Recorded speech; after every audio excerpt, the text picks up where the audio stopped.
اعتماد تمام اپوزیشن جماعتیں مشترکہ طور پہ لا رہی ہیں اور اسے کب پیش کرنا ہے اس کا فیصلہ P D M, Peoples Party اور اپوزیشن کے سربراہان مل کر کریں گے۔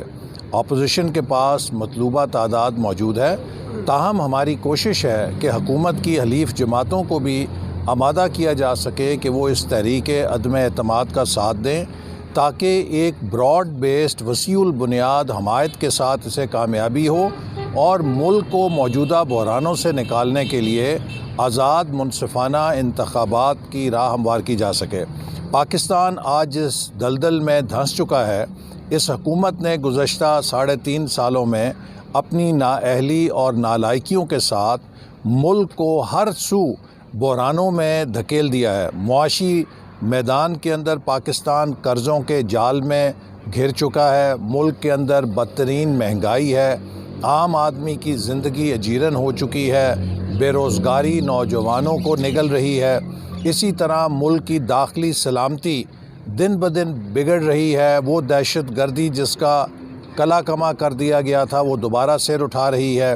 اسی طرح خارجی محاذ کے اوپر پاکستان کی کوئی خارجہ پالیسی نہیں ہے۔ پاکستان کیا چین کے بلاک میں ہے، کیا امریکہ کے بلاک میں ہے، کیا روس کے بلاک میں ہے؟ ہمارے جو روایتی دوست ہیں، چاہے وہ خلیجی ممالک ہیں، اگر آپ مغربی ممالک دیکھیں جہاں پر ہماری ایکسپورٹس جاتی ہیں ان کے ساتھ ہمارے تعلقات کشیدہ ہیں۔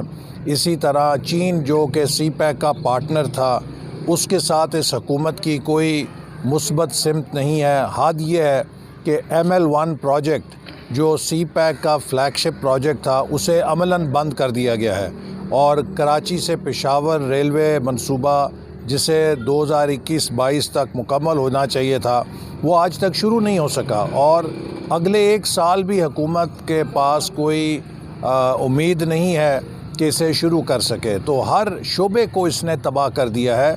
آج عمران خان کی حکومت کو نکالنا پاکستان کی خود مختاری اور پاکستان کی سلامتی کو بچانے کے لیے ناگزیر ہو گیا ہے۔ حکومت کا یہ کہنا کہ بین الاقوامی سازش کے ذریعے اسے نکالا جا رہا ہے، تو بین الاقوامی سازش جو ہے وہ اس لیے نہیں ہے کہ پاکستان کے عوام اس حکومت سے تنگ آ چکے ہیں۔ اصل بات یہ ہے کہ یہ حکومت پاکستان کے عوام کے لیے ناقابل قبول ہو چکی ہے۔ یہ حکومت پاکستان کے مزدوروں، غریبوں، کسانوں کے لیے اور نوجوانوں کے لیے ناقابل قبول ہو چکی ہے۔